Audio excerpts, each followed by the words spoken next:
Volám sa Dušan Martinčok, som Košičan, žijúci v Bratislave, vyštudoval som právo, ale venujem sa teraz viac občianskému aktivizmu, práci s komunitami. V tomto byte žijem s mojím manželom Michalom. My sme sa vzali v Luxemburgu pred 5 rokmi, ale žijeme spolu už 10 rokov. A sranda je, že my sme obidvaja Košičania, žijúci v Bratislave. A zoznámili sme sa vlastne v tomto meste. Zoznámili sme sa v Bratislave, napriek tomu, že pochádzame z Košíc. Zoznámil nás náš spoločný kamarát Laco. Už sme spolu dekádu a mám pocit, že som rád, že som ho našiel. Je to pre mňa taký akože prístav bezpečia. A minule sme uvažovali s niekým nad tým, že čo je to domov.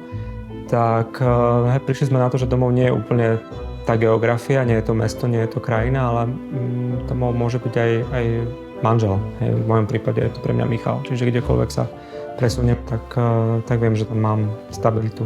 A to je skvelé, mať takého človeka akože blízko, ktorý ti jednoducho dáva slobodu a zároveň je ti oporou. Takže ťažko sa mi bez toho funguje. Je to lepšie, keď je blízko. Moje meno je Majo. Mám 44 rokov, pracujem ako architekt, v súčasnosti sa venujem práci s autistickými deťmi, som otcom 2 detí a spolu so svojím partnerom ich vychovávame v zdieľanom rodičovstve s ich 2 maminami. Ja sa volám Ľubo, mám 43, 2. A s Majom tvoríme pár už 19 rokov pomaličky. A okrem výchovy 2 detí vychovávame ešte aj 2 psov. Ja som pracoval ako administrátor v jedinej internetovej kaviarni v Banskej Štiavnici a čo človek bude robiť na internete, tak bude si písať s neznámymi ľuďmi. No ja som vtedy žil v Žiari, nebol som zo Žiaru, nikoho som nepoznal, mal som takú potrebu sa spoznať s nejakými ľuďmi a výjsť s nimi von a proste iba tak porozprávať sa, tak som sa ozval Ľubovi ako jednému z mála ľudí v okolí, ktorí tam proste boli, takže... To najlepšie. No, takže bolo to také oslovenie, nič som od toho nečakal, v princípe to bolo také stretnutie, že stretneme sa, sadneme si, porozprávame sa. Bola to nedeľa 17. novembra. Áno, od 17. novembra. Už tedy si pracoval v nedeľu. Zafungovala tam chémia, zafungovalo tam niečo, kde sme si vedeli už na tom prvom stretnutí povedať strašne veľa, i napriek tomu, že tam veľa slov nepadlo. Nebolo to také stretnutie, na ktoré by sme šli a očakávali od neho niečo. A to si myslím, že bolo to najdôležitejšie. Nikto nič neočakával. Nikto nič po tom stretnutí neplánoval. Nikto nerobil vlastne nejaké prehnané uzávery, akože čo teraz akože začneme spolu chodiť, nebudeme, sme spolu, nie sme spolu. Proste sme chceli byť na ďalšom stretnutí. A stretávame sa až dodnes. Stretávali sa, až kým nepomreli. My sme uvažovali o tom, že by sme sa zobrali niekde vonku, ale zmysel nám to nejako nedáva. Pravdu povediac, lebo ak to nie je akceptované na území štátu, kde vlastne žijeme, na území Slovenska, tak to nedáva zmysel, aby sme takýto právny inštitút uzatvárali.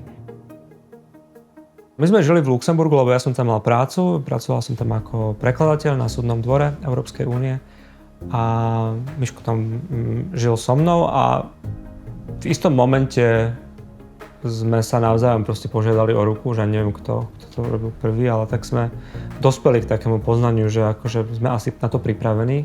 Svadba v Luxemburgu bola veľmi radostná udalosť, lebo také tie klasické predsvadobné stresy presne odpadli a my to pripisujeme tomu, že to je jedna z mála výhod toho, že človek je gay, že jednoducho si to môže nastaviť tú gay svadbu v úvodzovkách ako chce. Lebo všetci vieme, že aké sú očakávania pri svadbách heterosexuálnych ľudí, tam sú nejaké zvyklosti a proste hlavne nejaké sociálne normy a príšerné tlaky zo strany rodiny, zo strany kohokoľvek, aby to nejakým spôsobom vyzeralo. No a tým, že gay svadby tu až tak nie sú, tak sme si to mohli urobiť tak, ako to sami chceme. A bola to veľmi taká ako príjemná, uvoľnená udalosť, ktorej oficiálna časť sa udiala v Luxemburgu, tam na úrade na radnici v hlavnom meste. Keď sme vyšli z tej radnice, tak kolegovia tam prišli s taniermi a s týmito metlami. Tak toto úplne neplánovanie a naozaj ja som to neočakával.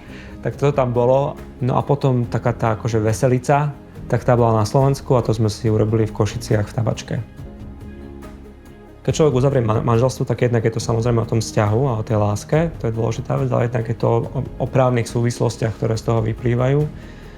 No a my sme vlastne zažili v Luxemburgu, že je to úžasné, že niekto, že teda každý Michala ako môjho manžela akceptoval, že Michal mal proste povinnosti, ale aj výhody, ktoré z toho vyplývali, napríklad zamestnávateľ, tá moja práca, ktorú ja som vykonal, tak zamestnávateľ mu ponúkol napríklad nejaké jazykové kurzy, alebo že mohol chodiť k nám do